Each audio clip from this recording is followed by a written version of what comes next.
público. Por supuesto que sí tiene que resolver un problema de medio ambiente, prevención y castigos severos a quien contamina. La pregunta es si el hoy no circula es la política pública idónea, eficaz para disminuir los índices de contaminación medioambiental. Y lo único que ha quedado claro es que la política pública, el hoy no circula, no ha servido para ese propósito. ¿Qué incentivos ha generado el hoy no circula? La compra del segundo o tercer vehículo. ¿Qué ha provocado el hoy no circula? Pues una ampliación importante del universo de vehículos en la Ciudad de México. No ha incentivado la conversión tecnológica de los vehículos a vehículos más limpios, no ha incentivado la reconversión del transporte público, no ha incentivado a las autoridades a generar mayores alternativas y limpias de transporte público, no ha puesto orden en, por ejemplo, la proveeduría de bienes y servicios en la Ciudad de México. Si ustedes pasan por el Paseo de la Reforma a las 12 del día están entregando paquetería, refrescos, cemento, y eso provoca caos vehicular, provoca concentraciones de vehículos y por supuesto contaminación. El hoy no circula por sí mismo no es una medida que esté ayudando a combatir la contaminación ambiental. Por la vía del castigo a los conductores no vamos a resolver de fondo y estructuralmente el problema de la contaminación ambiental. Las soluciones tienen que ser una combinación de políticas públicas que sí sean eficaces. Algunos ejemplos. ¿Por qué no se hace plenamente deducible el vehículo eléctrico?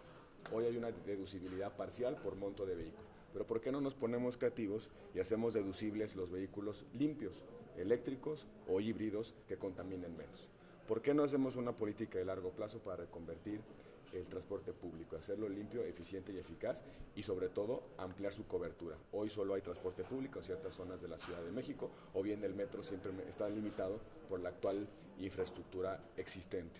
¿Por qué no, por ejemplo, generamos alternativas como por ejemplo el transporte en bicicleta o el transporte en otras medidas limpias? ¿Por qué no se alienta la construcción de espacios públicos, sobre todo parques y jardines? ¿Por qué no se pone orden a las marchas, precisamente para que no se genere caos vial?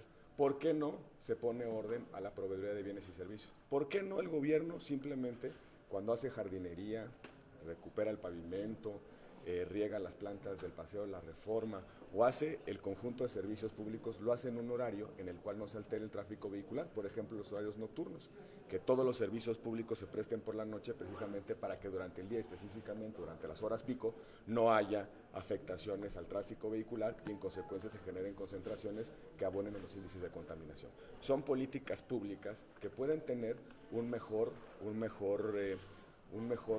mayor eficacia en el objetivo de disminuir la contaminación.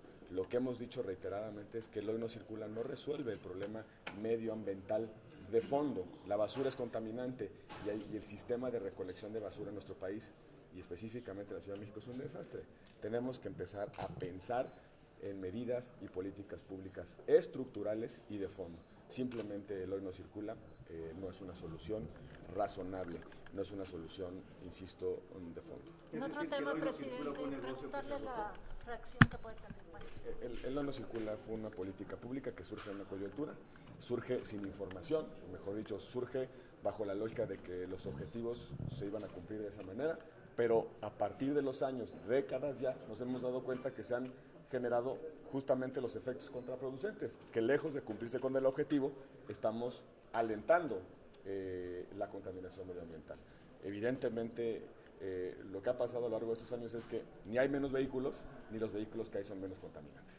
Presidente, preguntarle si pudiera haber una reacción del Pleno ante este asunto que se ha revelado respecto a los países, al paraíso fiscal donde han llevado personajes nacionales e internacionales recursos. Como ustedes saben, las posiciones que toma el Pleno, lo que discute el Pleno, son resultado de las expresiones de la pluralidad, lo que los grupos parlamentarios llevan a la discusión en el Senado, la discusión plenaria.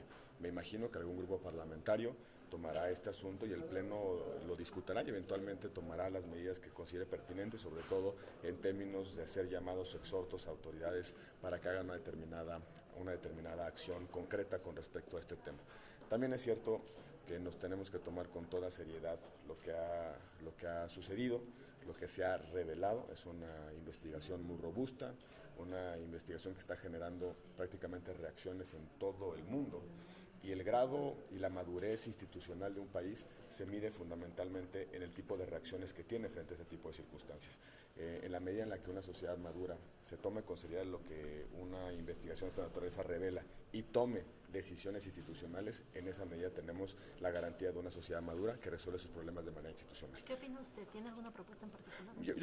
Yo creo que lo que ha sugerido en una primera instancia el gobierno es lo correcto, llevarlo al ámbito de las facultades de revisión de la autoridad fiscal, que se revise la información y que se analice con detalle las circunstancias del caso, sobre todo con la información que está disponible en el ámbito fiscal. Es el único lugar donde tenemos información para poder corroborar si esto es cierto o es falso.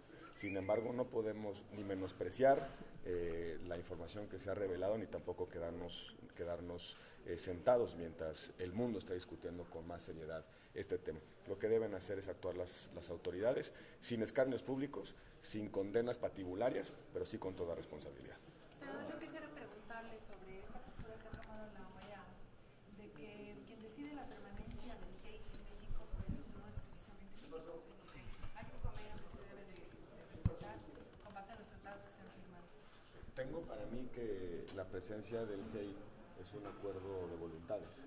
En el acuerdo de voluntades se establecieron derechos y obligaciones, plazos específicos, acciones y entregables.